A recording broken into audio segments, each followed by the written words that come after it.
आज एसक्यूएल में हम सीखेंगे कि ऑर्डर बाय क्लॉज का यूज कैसे किया जाता है और मिनिमम, मैक्सिमम, एवरेज, सम, ये कुछ फंक्शंस हैं, इनको हम किस तरह से अपनी क्वेरी के साथ अप्लाई करते हैं। ये हमारे सामने एक टेबल है एम्प्लॉय नाम की। इसमें हमें ऑर्डर बाय लगाना है। ऑर्डर बाय का यूज करते हैं हम किसी भी कॉलम के डेटा को असेंडिंग और डिसेंडिंग ऑर्डर में अरेंज करने के लिए। यदि आप असेंडिंग या डिसेंडिंग नहीं लिखते हैं तो बाय डिफॉल्ट वो उसे असेंडिंग में ही अरेंज करता है, और यदि डिसेंडिंग में करना है तो उसके लिए हम DESC लिखते हैं, और असेंडिंग में यदि हमको अरेंज करना है तो ASC लिखते हैं। इसके लिए हम क्वेरी लिखेंगे यहाँ सेलेक्ट एस्ट्रिक फ्रॉम एम्प्लॉय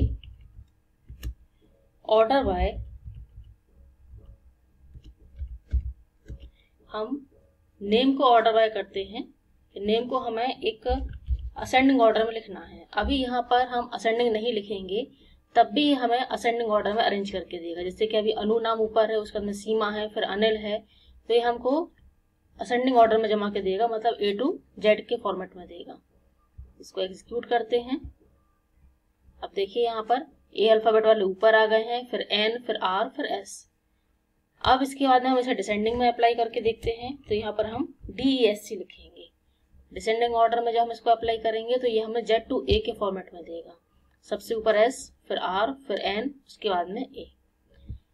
इसमें जो दूसरे कॉलम है वो भी इसके नाम के अकॉर्डिंग ही अरेंज होंगे। जैसे कि सीमा का नाम सबसे ऊपर आया है तो सीमा की सैलरी नल है तो वो भी ऊपर दिखेगा, उसकी सिटी भी ऊपर दिखेगी और ID नंबर भी ऊपर आ जाएगा। हम असेंडिंग और डिसेंडिंग को दो कॉलम में भी एक साथ अप्लाई कर सकते हैं, लेकिन उसमें रिजल्ट सही नहीं आते हैं। इस कारण से हम एक ही कॉलम में ऑर्डर बाय लगाते हैं। ये पहली चीज क्लियर हुई कि ऑर्डर बाय कैसे यूज करते हैं। सेकंड हम यूज करके देखते हैं फंक्शंस। फंक्शन में यदि हमको पता करना है कि सबसे हाईएस्ट सैलरी किसकी है तो उसके लिए हम मैक्स फंक्शन का यूज करेंगे। इसके लिए सिलेक्ट मैक्स, यहाँ फंक्शन का नाम आ जाएगा सैलरी। सैलरी जब मैक्सिमम बनकर आएगी तो उसके लिए हम एक और अलग से कॉलम का नाम दे देते हैं मैक्स सैलरी फ्रॉम एम्प्लॉय। इसे हम रन करेंगे।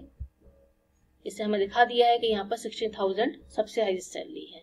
ये मैक्स सैलरी हमने एक नया नाम दिया था, इससे उसने हमें यहाँ मैक्स सैलरी दिखाया है। यदि हम यहाँ पर नाम नहीं देंगे तो फिर वो हमें लिखा हुआ दिखाएगा नो कॉलम नेम। ये देखिए, यहाँ देखिए कोई भी कॉलम नेम नहीं है, इसलिए इसको नाम देने के लिए हमने यहाँ पर एज मैक्स सैलरी लिखा था। ये मैक्सिमम हुआ। मिनिमम के लिए यहाँ पर MIN लिखते हैं, तो ये हमें सबसे कम सैलरी दिखाएगा कि पूरे रिकॉर्ड में ऐसे कौन से एम्प्लॉय हैं जिनकी सैलरी सबसे कम है। तो मिनिमम सैलरी है 12,000 रुपए। अब यदि हमें सैलरी का सम निकालना है तो उसके लिए हम यहाँ पर सम फंक्शन का यूज करेंगे। तो ये हमें सैलरी का टोटल करके बताएगा, टोटल सैलरी इतनी है। नेक्स्ट फंक्शन हम एवरेज यूज करते हैं, AVG। एवरेज फंक्शन के थ्रू ये हमें सैलरी का एवरेज निकाल के दिखाएगा।